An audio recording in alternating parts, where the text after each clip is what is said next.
Guys, ഇന്നത്തെ video ഇത്തിരി സ്പെഷ്യലാണ് കേട്ടോ. നമ്മുടെ പേജിൽ ആദ്യമായിട്ടാണ് ഡൈ ചെയ്തിട്ടുള്ള ഡ്രസ്സ് നമ്മൾ ഇൻട്രൊഡ്യൂസ് ചെയ്യണത്. ഡൈയിങ്ങിൻ്റെ ABCD അറിയില്ലെങ്കിലും യൂട്യൂബ് നോക്കി ഒരുവിധം എന്തൊക്കെയോ ഒപ്പിച്ച് നമ്മളും ഡൈ ചെയ്യാനായിട്ട് നിന്നു. നമ്മൾ ഈ സാഹസത്തിന് മുതിരാൻ വേറൊരു റീസൺ കൂടി ഉണ്ട് കേട്ടോ. നമ്മൾ ഷോപ്പിൽ അന്വേഷിച്ചപ്പോൾ ഡൈ ചെയ്യാനായിട്ട് മീറ്ററിന് 50 റുപ്പീസാണ് പറഞ്ഞത്. അത് നമ്മുടെ കസ്റ്റമേഴ്സിന് ഒട്ടും അഫോർഡബിൾ ആയിരിക്കില്ല.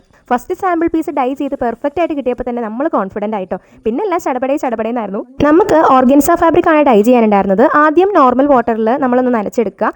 ദെൻ നമ്മളൊരു പാത്രത്തിലേക്ക് നമ്മുടെ വെള്ളം തിളപ്പിച്ച് അതിലേക്ക് ഡൈ ആഡ് ചെയ്ത് നമ്മുടെ ക്ലോത്ത് അതിലേക്ക് ഇട്ട് കൊടുക്കുക. ദെൻ ഒരു 10 to 15 മിനിറ്റ്സ് അത് അതിൽ കിടന്നൊന്ന് സെറ്റ് ആവണം. അത് കഴിയുമ്പോൾ നേരെ എടുത്ത് ഫിക്സേറ്ററിലേക്ക് എടുക്കുക.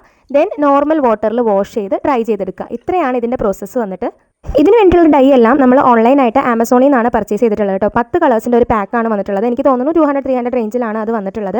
നമുക്ക് ഒരു റാണി പിങ്ക് ഷെയ്ഡും അതുപോലെ ഒരു വൈൻ കളർ ആൻഡ് പർപ്പിൾ കളറാണ് വേണ്ടിയിരുന്നത്. കളേഴ്സ് എല്ലാം പ്രോപ്പറായിട്ട് ഡ്രൈ ചെയ്ത് സെറ്റ് ചെയ്തിട്ടുണ്ട് കേട്ടോ. അപ്പോൾ ഇതിൻ്റെ ബാക്കി അപ്കമിംഗ് അപ്ഡേറ്റ്സ് എല്ലാം വന്ന വീഡിയോയിൽ കാണാം. ഡീറ്റെയിൽസിനായിട്ട് നമ്മളെ കോൺടാക്ട് ചെയ്യുക. Thanks for watching.